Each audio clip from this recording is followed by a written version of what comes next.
El libro del profeta Nahum, el Dios que consuela. El libro del profeta Nahum es un libro de los menores.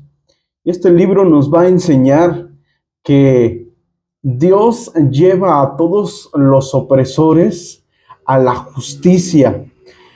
Nahum nos va a mostrar que Dios hará justicia sobre su pueblo. Aquellos que están y que oprimen al pueblo de Dios serán castigados. Emite juicio no solamente sobre su propio pueblo, Dios también omite juicio a todo el mundo. En aún vamos a ver la ira de Dios ante las malvadas atrocidades y ante la gran rebelión que Asiria va a llevar a cabo en contra de Dios. El libro va a decir en su primer capítulo, que aunque solamente son tres, dice así el texto, el capítulo 1, versículos 7 y 8, el Señor es bueno, un refugio seguro cuando llegan dificultades. Él está cerca de los que confían en Él, pero arrasa a sus enemigos con una inundación arrolladora. Él perseguirá a sus enemigos en la oscuridad de la noche. Nosotros vemos en los demás libros que ya hemos visto que Dios trae juicio en contra de su propio pueblo, pero ahora vemos que hay otras naciones que se han crecido, y no solamente en cuanto a tierra, quizás, sino se han crecido en cuanto en arrogancia, en cuanto al orgullo. Entonces Dios también va a traer juicio sobre aquellas naciones que han derramado sangre inocente, que han llevado a juicio también al pueblo de Israel, pero que ahora ellos tienen que ser llevados a juicio por por su gran maldad. ¿En qué fecha vamos a datar el libro de Nahum? Eh, Realmente conocemos muy poco acerca de Nahum. Él no menciona los reyes de Israel, no menciona ningún rey. La única guía que tenemos para fechar a este libro lo vamos a encontrar en su contenido, ya que el libro de Nahum se centra en un hecho histórico, que es la caída de Nínive, la capital del imperio asirio. Y esta ocurrió allá en el año 612 antes de Cristo. Y aquí el problema es saber si el profeta anuncia algo futuro o celebra algo ya pasado. Y la mayoría de los comentaristas se inclina por el año 612. Retrocediendo a partir de entonces, vamos a tener una fecha clave, la caída de Tebas o la caída de Noamón, mencionada ya en el capítulo 3, versículo número 8. Esto va a ocurrir en el año 668, aunque varios autores también han dicho que ocurrió en verdad en el 663. Por consiguiente, el libro podemos fecharlo, este, eh, podemos situarlo dentro del año 663 al año 612, con la caída de, de Nínive. Ok, ¿quién fue el autor de este libro? El nombre Nahum significa consolado por el Señor. Y el nombre sirve como una respuesta al pueblo de Israel, sirve como una respuesta también al propio libro. Y vamos a ver aquí que Dios hace justicia, ¿ok? Aunque es difícil encontrar el consuelo en el juicio, para los que hacen maldad, pero para los que buscan el perdón de Dios, para aquellos que se humillan. Entonces, el juicio de Dios va a significar para ellos consuelo.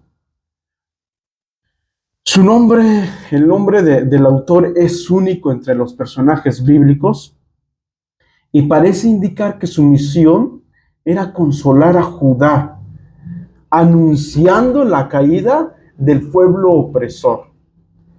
Se desconoce los detalles de la biografía de Nahum.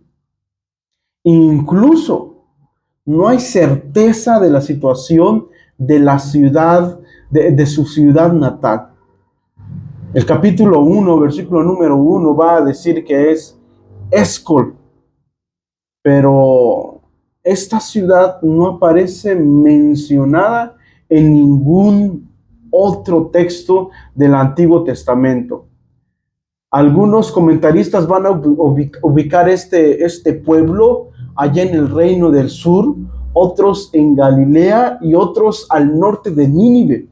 Pero lo más probable y a lo que se inclinan más los comentaristas es que probablemente el pueblo de Elcos estuvo ubicado allá en el reino del sur, en Judá.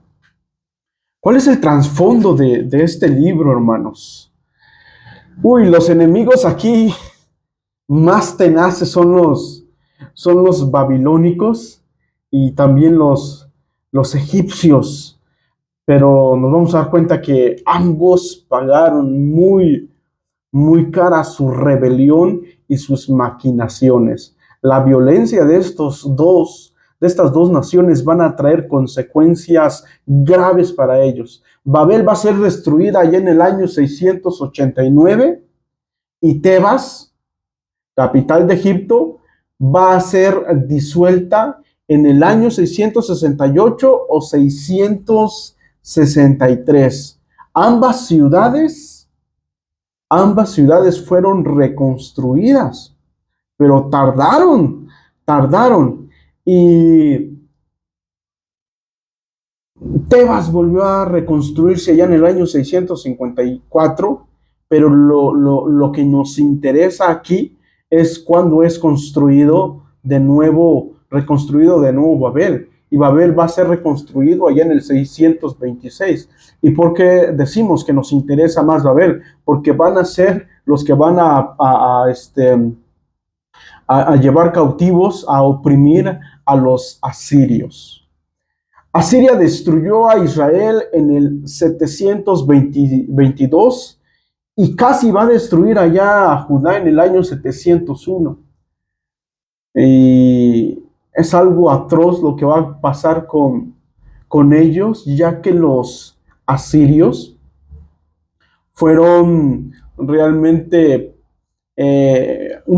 bastante, no solamente un tanto, sino bastante crueles para con aquellas naciones que estaban conquistando. Entonces el juicio cae sobre Nínive poco después de las profecías de Nahum. Estos juicios se van a llevar a cabo y el creciente imperio babilónico, allá en el 612, va a derrotar entonces a los asirios. Respecto a Manasés, este rey se va a declarar vasallo del emperador de Asiria y va a proporcionarle tropas para que éste pelee en contra de Egipto, y siguió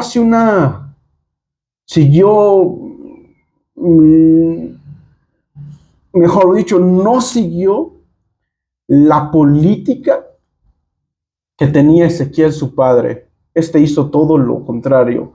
Toleró los cultos asirios, incluso dentro del templo de Jerusalén, y el sincretismo religioso aumentó porque ahora dentro de Jerusalén invocaban o se estaban invocando a los muertos. Según los libros apócrifos, este rey Manasés fue quien mandó asesinar al profeta Isaías. Manasés finalmente fue aprisionado y torturado por los asirios.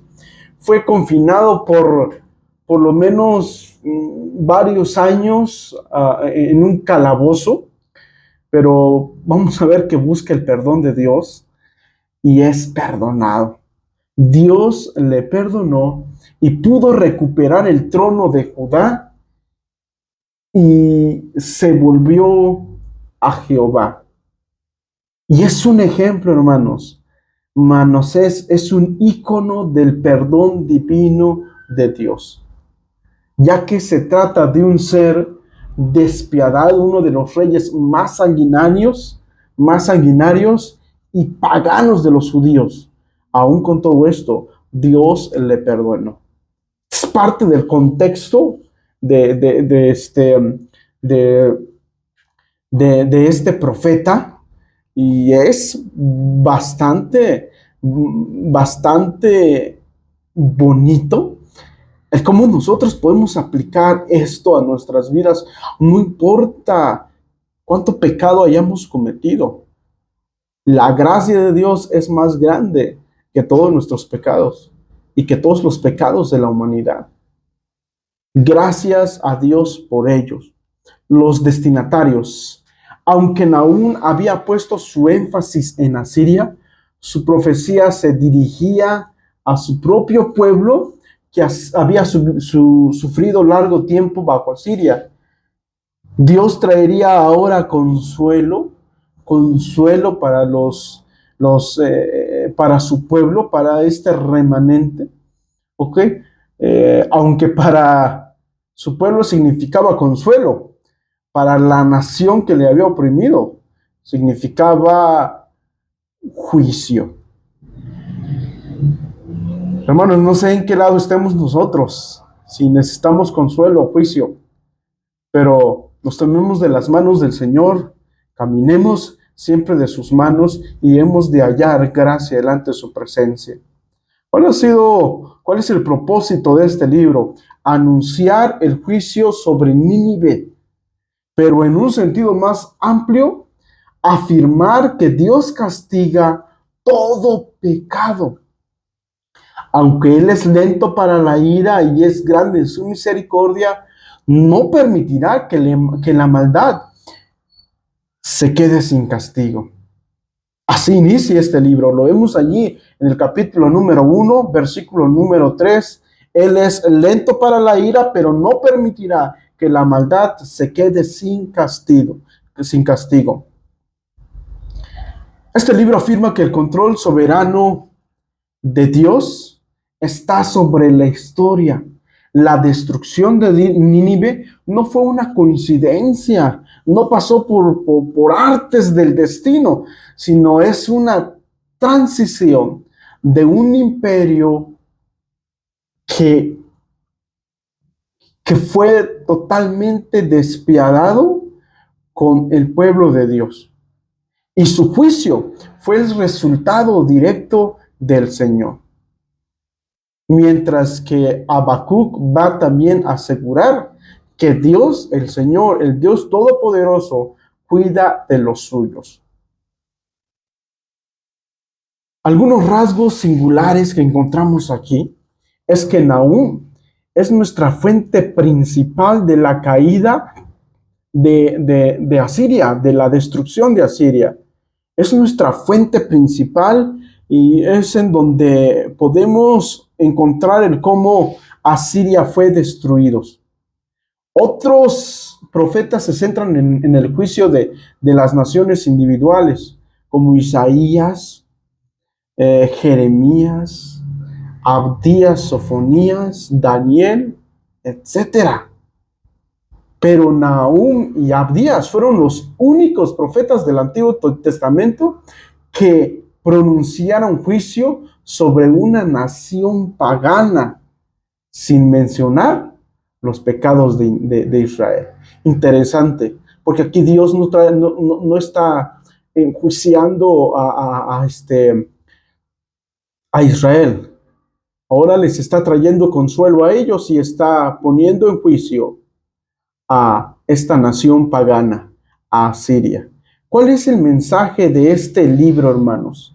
Este corto libro es una colección de poemas que están anunciando la caída de uno de los peores opresores de Israel. Estamos hablando del antiguo imperio asirio y su ciudad capital, que es Nínive. Los asirios levantaron uno de los primeros grandes imperios del mundo y su expansión sobre Israel resultó en una total destrucción y exilio del reino del norte y de todas sus tribus.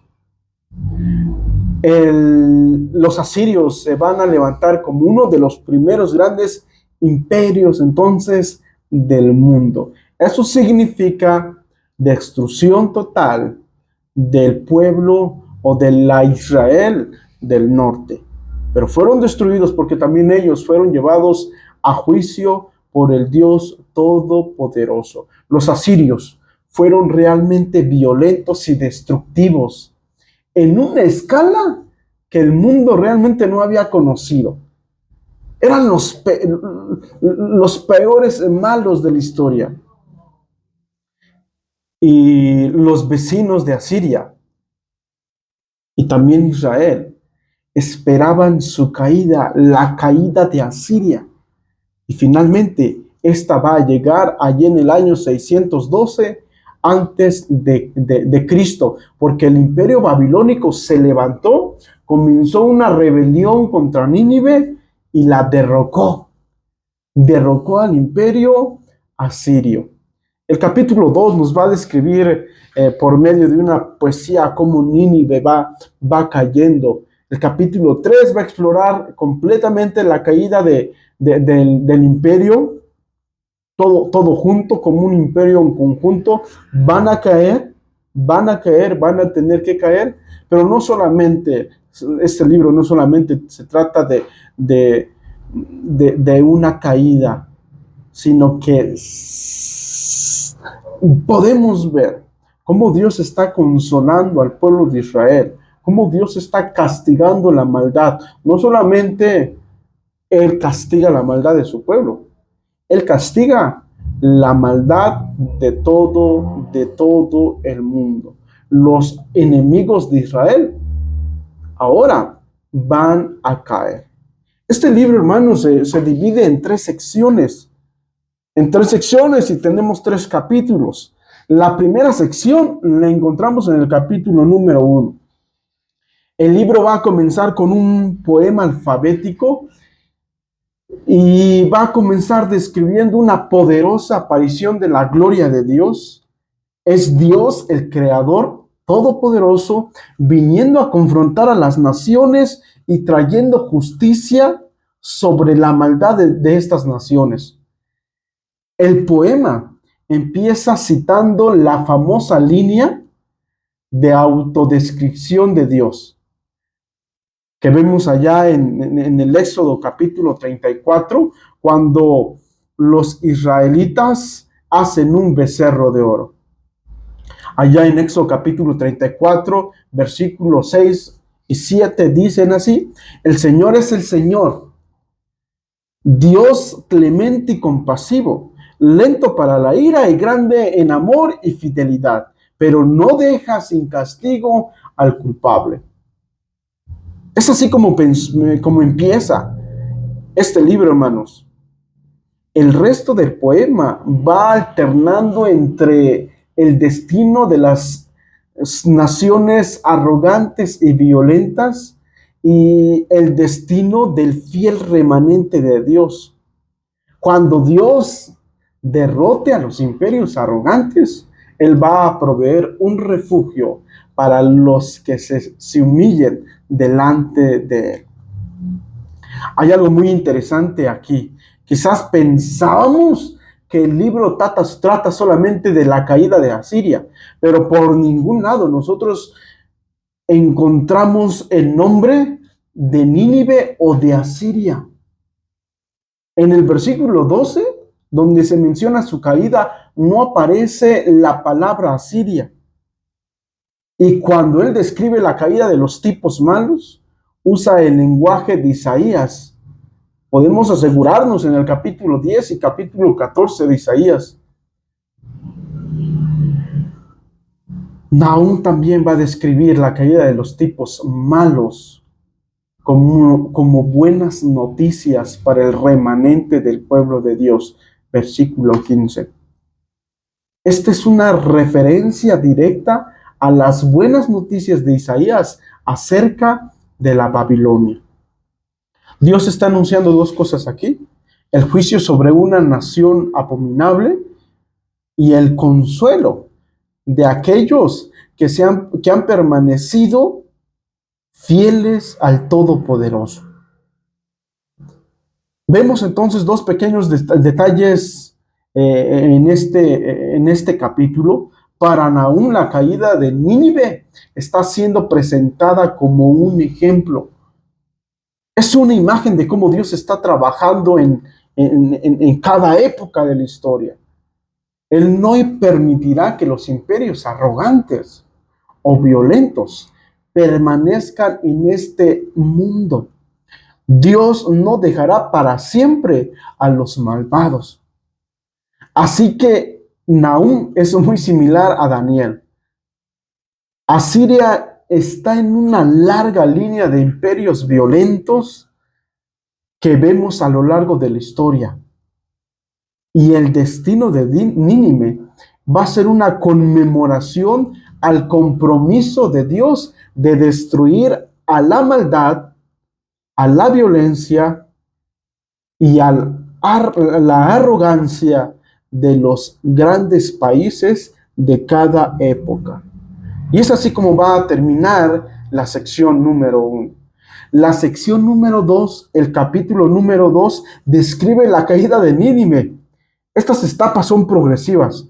Primero, vemos la línea frontal de los soldados de Babilonia. Los asirios están siendo sitiados por los soldados de Babilonia. Luego vemos cómo las carrozas van apareciendo y luego el caos en los muros de la ciudad mientras es invadida. Luego la matanza del pueblo Nínive enseguida del saqueo de la ciudad. El capítulo 2 nos muestra cómo Nínive, cómo Asiria es saqueada y destruida. Este capítulo nos hace énfasis en que Dios va a terminar con la maldad. Ahora bien, hermanos, aplicando a esto, nosotros nos conviene estar con lo bueno, con la justicia, de parte de la justicia y no de parte de la maldad.